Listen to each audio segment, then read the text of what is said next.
मैं डॉक्टर अनीता कावड़िया, सहआचार्य इतिहास, राजकीय मीरा कन्या महाविद्यालय उदयपुर। आज हम थर्ड ईयर आर्ट्स में हिस्ट्री का फर्स्ट पेपर, उसका टॉपिक है राजस्थान में राजनीतिक जनजागृति के कारण और प्रभाव, भाग 2।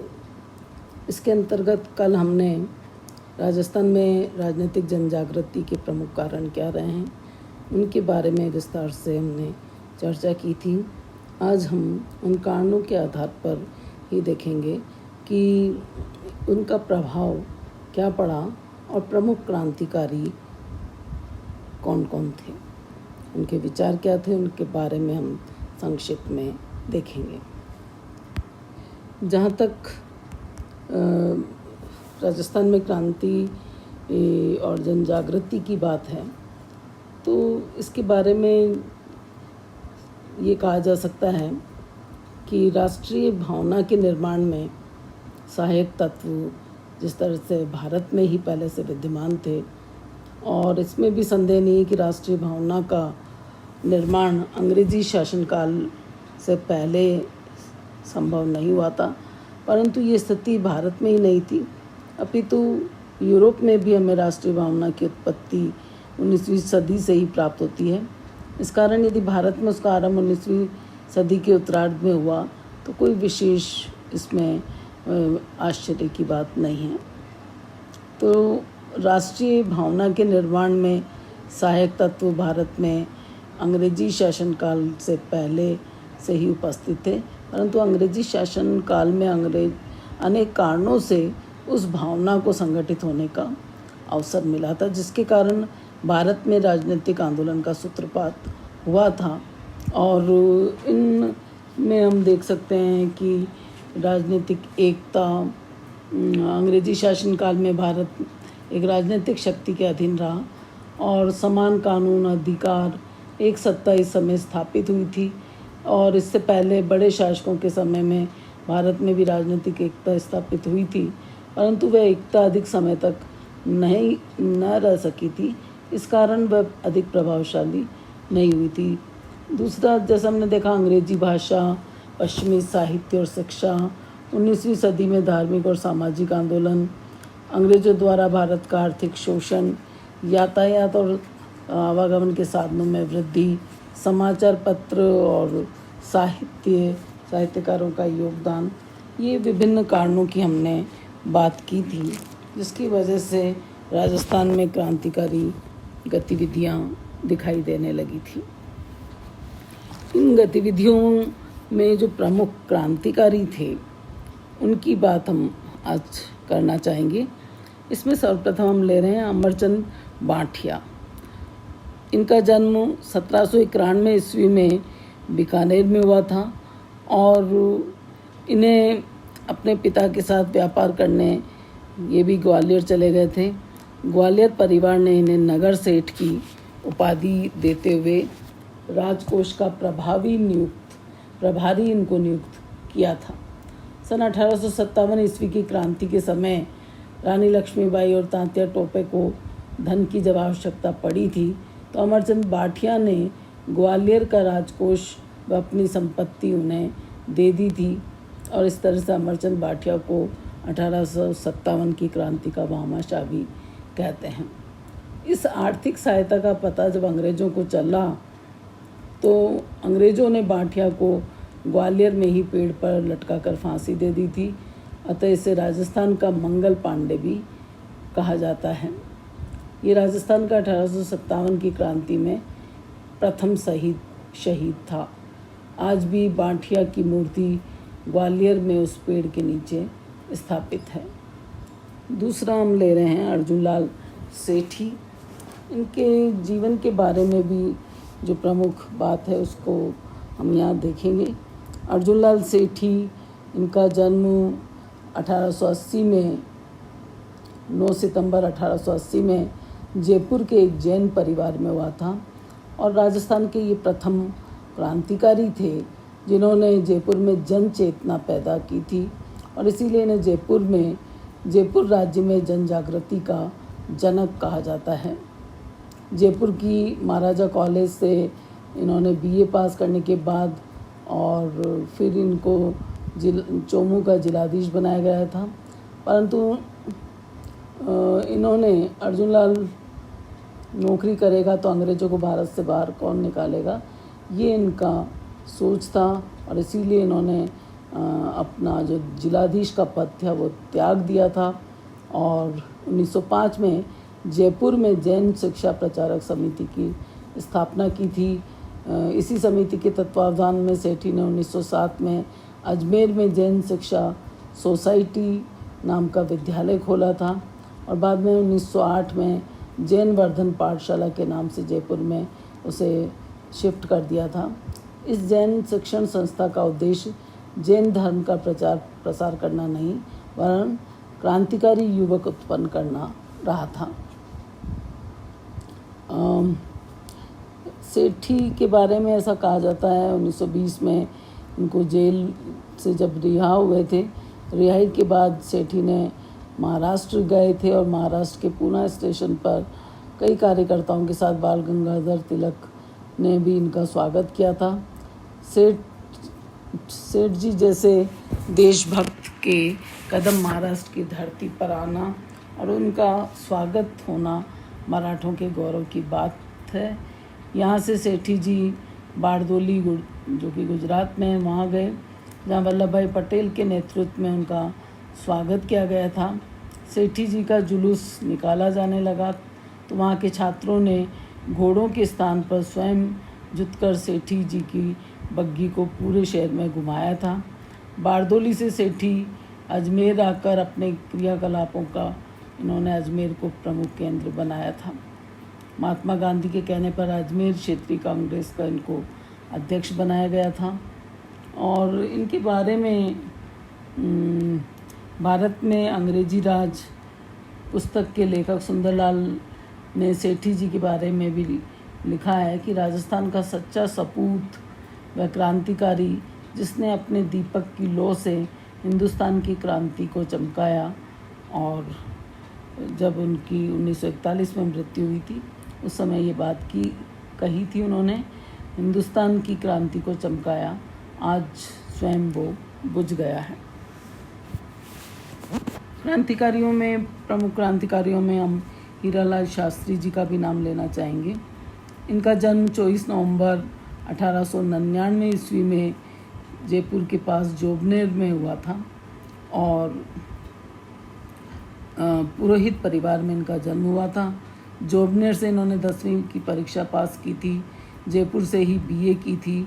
6 वर्ष तक राजकीय सेवा करने के बाद इन्होंने अर्जुन लाल सेठी के संपर्क में आने के कारण 7 दिसंबर 1927 को राजकीय सेवा से त्यागपत्र देकर स्वतंत्रता आंदोलन से ये जुड़ गए थे।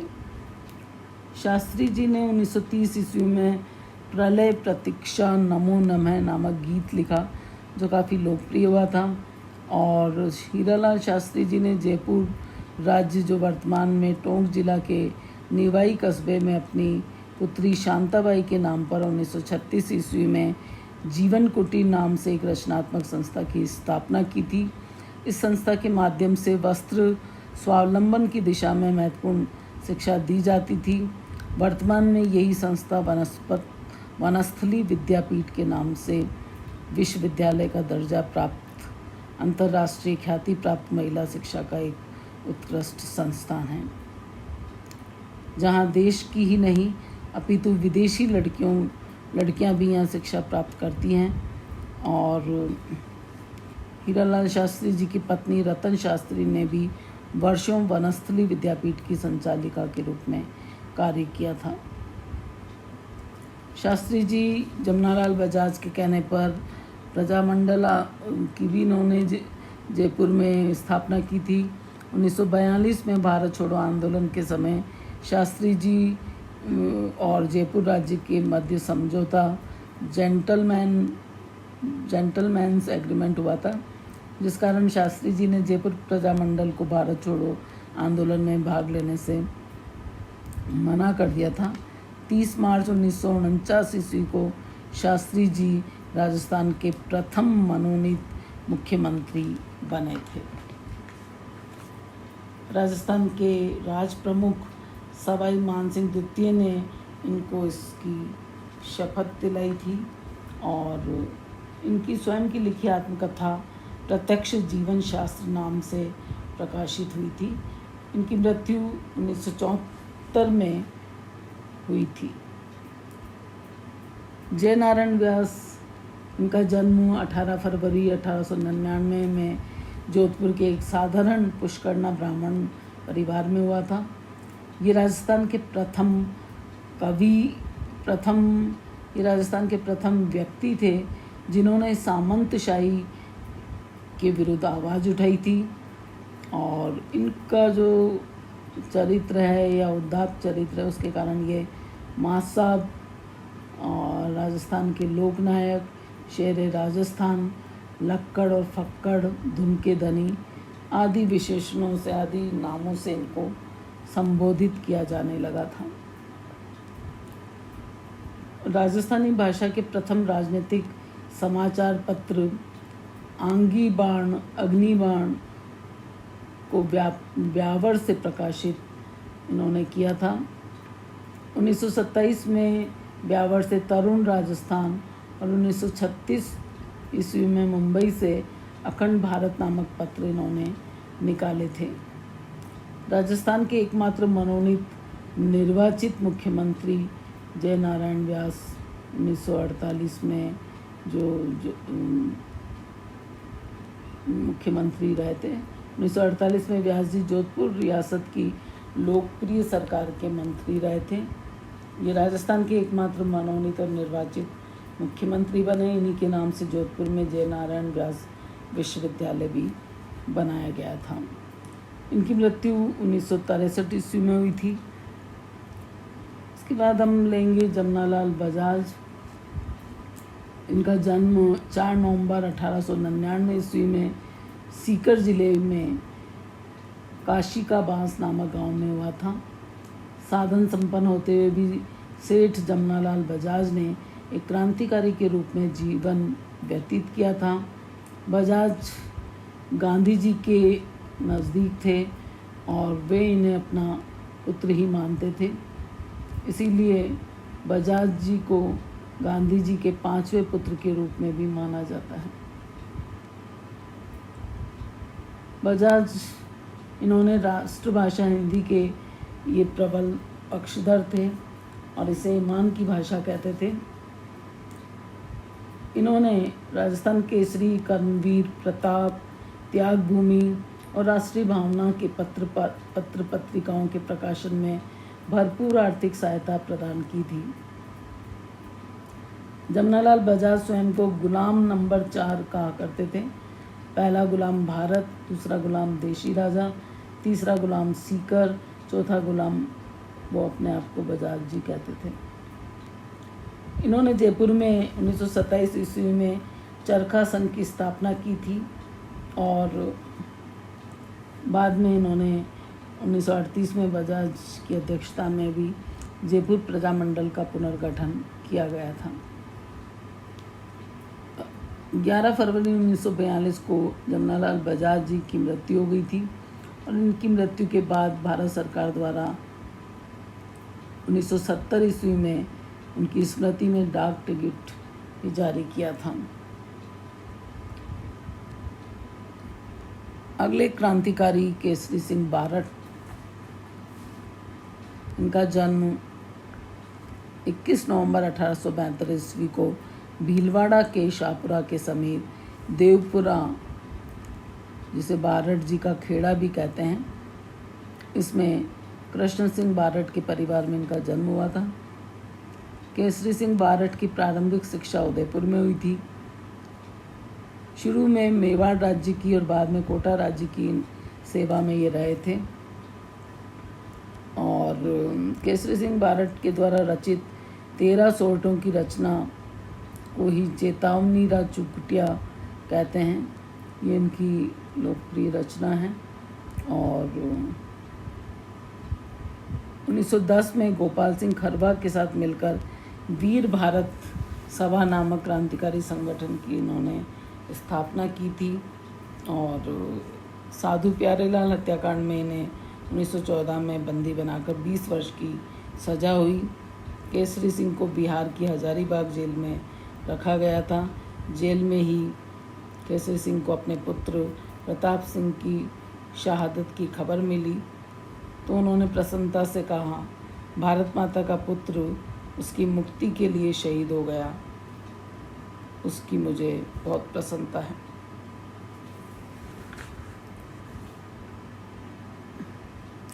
रासबिहारी बोस ने भी उनके बारे में कहा था कि भारत में एकमात्र ठाकुर केसरी सिंह बारठ ही ऐसे व्यक्ति हैं जिन्होंने भारत माता की दास्ता की श्रृंखलाओं को काटने के लिए अपने समस्त परिवार को स्वतंत्रता के युद्ध में झोंक दिया है। केसरी सिंह बारठ ने स्वयं अपनी पुत्री को पत्र लिखते हुए कहा था कि तुम्हें पता है, देश की आज़ादी के राजसूय यज्ञ में तुम्हारे परिवारजनों की आहुति से ही देश के इस बड़े भूभाग में क्रांति संभव हो सकी। केसरी सिंह बारठ को राजस्थान केसरी के नाम से भी जाना जाता है। केसरी सिंह ने रूठी रानी, प्रताप चरित्र, राज सिंह चरित्र, दुर्गा चरित्र आदि ग्रंथों की भी इन्होंने रचना की थी। इसी के साथ अगले जो क्रांतिकारी रहे हैं उसमें दयानंद सरस्वती आदि की तो हमने बात की थी। अगला हम ले रहे हैं गोपाल सिंह खरवा। गोपाल सिंह खरवा, इनका जन्म अजमेर ज़िले के खरवा गांव में हुआ था। राजपूताना में वीर भारत सभा के नाम से एक गुप्त संगठन सक्रिय था। बारठ के साथ साथ राव गोपाल सिंह खरवा ने भी महत्वपूर्ण कार्य किए थे। इनका महत्वपूर्ण योगदान राजपूताना के राजपूतों को इस सभा में बड़े पैमाने पर सम्मिलित किया और न केवल सम्मिलित किया बल्कि उनमें स्वतंत्रता की भावना को उत्पन्न कर क्रांतिकारियों का साथ देकर अपना राज्य स्थापित करने की महत्वाकांक्षा भी जागृत कर दी थी। सन 1920 में इन्हें मुक्त किया गया था, जो पहले इनको जेल में डाल रखा था।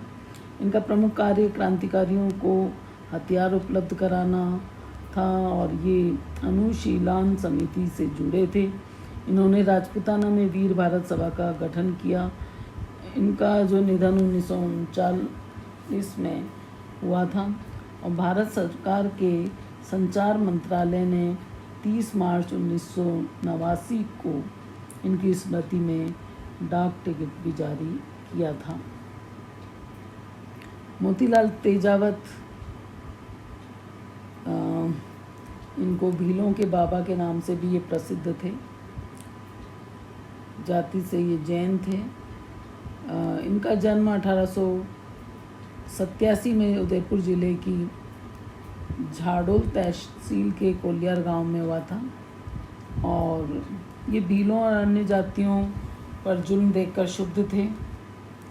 1920 में इन्होंने मेवाड़ के मातृकुंडिया नामक स्थान पर जाकर एक ही आंदोलन चलाया था। 1923 में इन्होंने नीमड़ा गांव में लाग बागों के और बेगार के विरुद्ध एक विशाल सम्मेलन बुलाया था। मेवाड़ सेना ने सम्मेलन की एकता को कुचलने के लिए 1200 भीलों की हत्या कर दी थी। नरसंहार में मोतीलाल तेजावत भी घायल हुए थे, लेकिन हार नहीं मानी, इन्होंने संघर्ष जारी रखा और संयुक्त राजस्थान के ये पहले प्रधानमंत्री 11 अप्रैल 1948 को बने थे। इनका 5 सितंबर 1963 को भीलवाड़ा में ही इनका निधन हो गया था। इसके अलावा रामनारायण चौधरी, जोरावर सिंह बारठ, भागीलाल पंड्या, गोकुल भाई भट्ट, हरिभाऊ उपाध्याय, ये भी प्रमुख क्रांतिकारी रहे हैं। बलवंत सिंह मेहता, भूरेलाल आदि प्रमुख क्रांतिकारी रहे हैं। गोकुल भाई भट्ट, इनका जन्म सिरोही जिले के हाथल गांव में 25 जनवरी 1898 को हुआ था। 1920 से 1939 तक बम्बई की उपनगरी विले पार्ले में रहे थे और सत्याग्रह, विदेशी वस्त्रों की होली जलाने, शराबबंदी जैसे आंदोलनों में इन्होंने महत्वपूर्ण योगदान दिया था। 23 जनवरी 1939 को सिरोही प्रजामंडल की इन्होंने स्थापना की थी और 6 अक्टूबर 1986 में इनका निधन हो गया था। भोगीलाल पंड्या ये 1904 में डूंगरपुर जिले के सीमलवाड़ा गांव में इनका जन्म हुआ था। बागड़ सेवा मंदिर नामक संस्था की इन्होंने स्थापना की थी। इनका संबंध शैक्षणिक कार्यों से था और इनकी क्रांतिकारी गतिविधियों के कारण रियासती सरकार ने इन्हें इस संस्था को बंद कर दिया था। तो पंड्या जी ने इसके स्थान पर सेवा संघ संस्था का गठन किया। 1944 ईस्वी में इन्होंने डूंगरपुर प्रजामंडल की स्थापना की और आप आदिवासियों के मसीहा माने जाते हैं। भारत सरकार ने इन्हें पद्म विभूषण से विभूषित किया। सुखाड़िया मंत्रिमंडल में भी ये 2 बार मंत्री बनाए गए थे और फिर 1981 ईस्वी में इनका जयपुर में निधन हो गया था। बलवंत सिंह मेहता, इनका जन्म 8 फरवरी 1900 को उदयपुर में हुआ था। मेवाड़ प्रताप सभा के ये सक्रिय सदस्य थे। राजस्थान के लोकप्रिय नेता थे। स्वतंत्रता आंदोलन में भी ये सहयोगी रहे थे।